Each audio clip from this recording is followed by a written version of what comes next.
What a waste of time. We've reached the Loki finale. Does it tie up the lingering story threads and answer the yet unexplained plot developments? Let's find out. The beginning of the episode sees Loki use his time-slipping powers to repeatedly go back in time, to make attempt after attempt to save the loom. He's dedicated, even going so far as to spend centuries learning the ins and outs of the loom's tech to expedite the repair. This is pretty cool. For the first time, the show properly follows through on the implications of a new mechanic. Being able to send your consciousness to any point in the past is an OP ability with endless possibilities. And Loki explores these possibilities, redoing events to gather info and explore different sequences of events, all in an attempt to reach the desired outcome. There's one caveat though. The show again changes its time travel rules to make this sequence work. In the MCU, changes in the past create branching timelines. For some reason that doesn't apply here. Sometimes. This is an issue with the season as a whole. It switches back and forth between different time travel rules depending on what the plot needs. Constantly changing the mechanics of time travel impacts stakes, because the story can always change the consequences of a character's actions depending on what it needs. It also impacts characterization. It can be difficult for the audience to understand the character's motives if the results of their actions are disjointed from any internal logic. We deal with such a case later in this episode. Eventually, Loki gets a successful run. They install the multiplier and stop the loom from exploding, but only for a moment. The branches of time are duplicating and expanding at an infinite rate. A loom will never be able to accommodate for an infinitely growing multiverse. You can't scale for infinite. It's strange that no one thought of this beforehand. Feels like OB should have realized this from the beginning. Either way, Loki is put in a tough spot. Fixing the loom turned out to be a fruitless endeavor. As soon as the timeline started branching, this was doomed to happen. I wonder whose fault that is. He determines that letting the timeline branch freely was a mistake, and slips back to prevent Sylvie from killing Kang. Loki spends several runs trying to stop Sylvie, but continues to fail, and continues to receive the same ultimatum. If you want me to stop, you'll have to kill me. After so many attempts, Kang intervenes. He freezes Sylvie in place so they can have a little chat. It's then that we finally get some answers. I know about the slipping. And who do you think paved that road? It was Kang that gave Loki his time-slipping power. This explains why Loki developed it all of a sudden, and why he was the only one affected. But how did Loki get the power back after it was cured in episode 1? Did Kang do that? But he was dead. The temporal loom is a failsafe. When the loom is overloaded with branches, it deletes the ones that aren't supposed to be there. Everything except the sacred timeline. This feels more like a retcon than an explanation. When first introduced, it was presented as the machine that literally creates the multiverse. The temporal loom is the heart of the TVA. It's where raw time is refined into physical timeline. Now it's a container constructed around the multiverse, which deletes all branches when a limit is reached. Why does no one at the TVA know this? OB, the loom expert, somehow missed its primary function. He has strangely selective knowledge when it comes to the loom. And why is the loom the failsafe? If the TVA has a machine that can automatically prune branches, why do they need to do it manually? You would think that would be the backup plan, while the loom is the primary method of pruning. And the TVA, well, that's just collateral damage. No biggie. Easy to rebuild. This seems like a significant design flaw. This wipes out all the records in tech, including missed minutes. And I guess it sends people back to their original branches just in time to get obliterated. So you need to start entirely from scratch. Why do it this way? So Kang gave Loki this time-slipping power. For what purpose? Oh, kiddo, did you really think I was just gonna sit back and let her kill me? No, I told you. Reincarnation, baby. Kang knew the loom failsafe would eventually activate, pruning all branches with the sacred timeline. He counted on Loki and the others not fully understanding this. Thinking the entire multiverse would be obliterated, Loki would use the power Kang gave him to go back in time to prevent his death, therefore saving his own life. But why? Why would you do that? Why would you do any of that? Kang orchestrated the whole of Season 1 so that Sylvie and Loki would make a choice. And now you're just gonna sit there with all that freedom and let us decide your fate?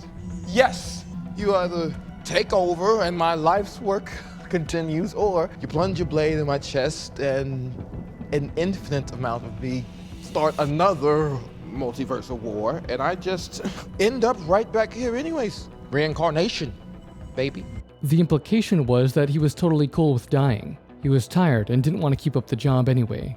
Now though, it seems he never wanted to die, which is why he came up with this convoluted plan. But if he didn't want to die, why give them that choice in the first place? He can stop Sylvie easily.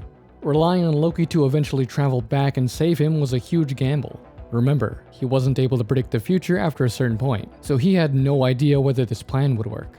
Kang is meant to be super clever because he came up with this complicated solution to a problem he created. In the end, Loki is left with a tough choice. Break the loom and you cause a war that kills us all. Game over. Or kill her, and we protect what we can. Loki wanted to prevent Kang's death, ready to accept the deaths of all those branches and the loss of free will, if it meant some life could be preserved. However, he's hesitant to sacrifice Sylvie for that outcome, which is interesting. He's willing to sacrifice trillions upon trillions of lives, along with free will, but he isn't willing to sacrifice Sylvie. I can't say I understand why. She's proven time and again that she's a despicable person who has no respect for Loki. Unable to come to a decision, Loki travels to the start of Season 1 to talk to Mobius. He gives some advice. Gotta keep the big picture in mind. Most purpose is more burden than glory.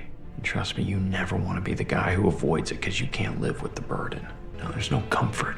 You just choose your burden. He reinforces the idea that Loki has to make a choice. It's not a nice choice, but it needs to be made.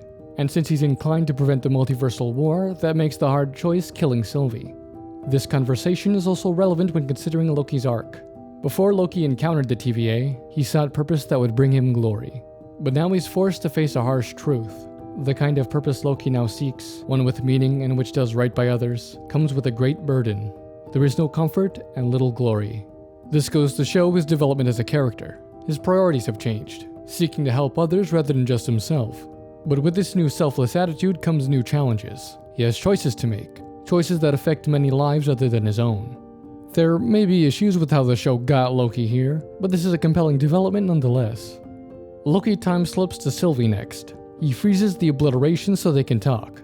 Apparently he's gained the ability to selectively freeze time. Not sure what that has to do with slipping through time. Rather than the ability evolving like last episode, he's just started getting random time-related powers.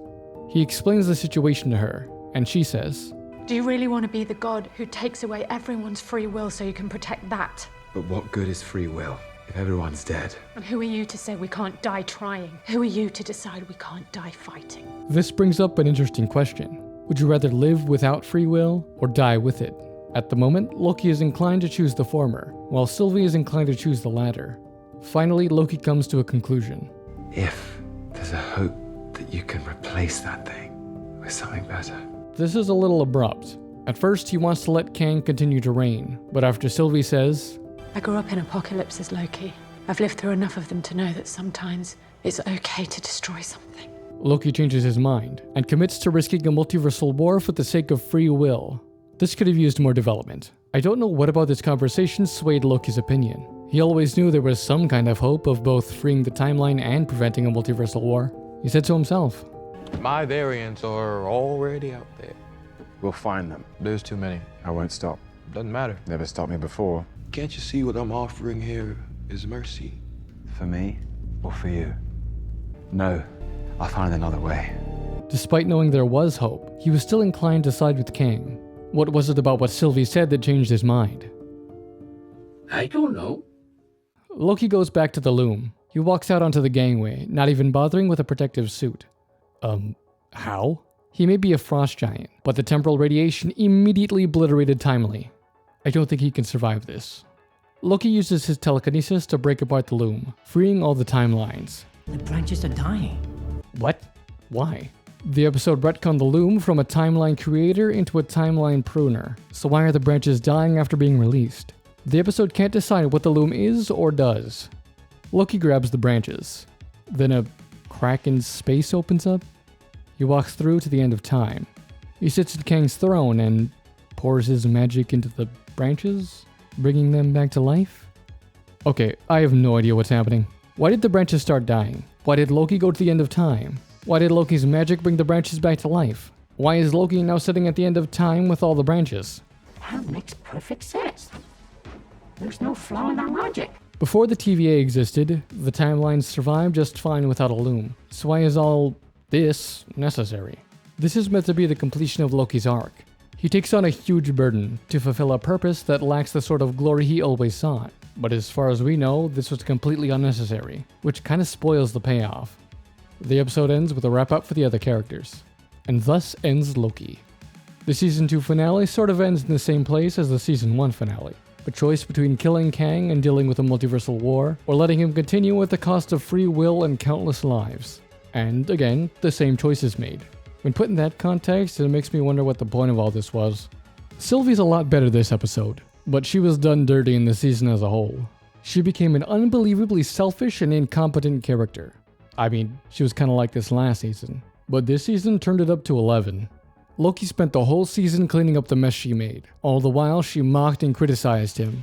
In the end, he made the ultimate sacrifice as a consequence of her decisions, while she got to live her life exactly how she wanted, without so much as an apology. You bitch. As for Loki, the season as a whole has been an improvement for his character. The show's lightened up on its Loki humiliation fetish, and he even gets to be intimidating and competent on occasion. It's still a far cry from his original characterization, but an improvement nonetheless. This last episode really pushed his character into an interesting direction, but it was fumbled due to shoddy execution.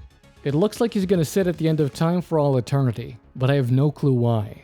The other characters weren't handled particularly well. Actions and motivations were confused and contradictory, especially for Renslayer and Mobius. Obi was mostly fine. In terms of world building, the show struggled severely. Contradictions upon contradictions, all for the sake of forcing the plot to move in the direction needed. And it doesn't help that the season is built off the broken foundation of Season 1. The world building is such a mess that it breaks the MCU multiple times over. Overall, the show's a big pile of doo-doo. Thanks for watching. Since this series is done, I'll get back to work on my big-ass Avatar review. You can keep an eye out for that. Till next time.